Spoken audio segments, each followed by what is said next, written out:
Hi everyone, I'm Jerry and was just sent this really nice set of caulk removing tools. This is actually a really nice set because it is actually made with an all wood and metal, which the wooden handles on this are solid wood, and they've actually given a nice ergonomic grip. You also have the piece embedded back in there. You're sent with two.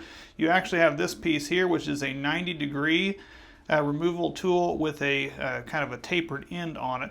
And those are going to be used if you're needing to scrape out in a 90-degree angle across like this to scrape out any excess caulk that may be there.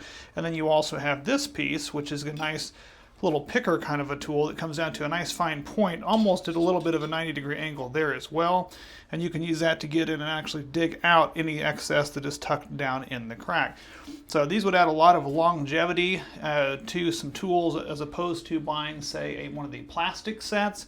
Seems to be a really nice quality, and I'm looking forward to using these. Thanks guys for sending them.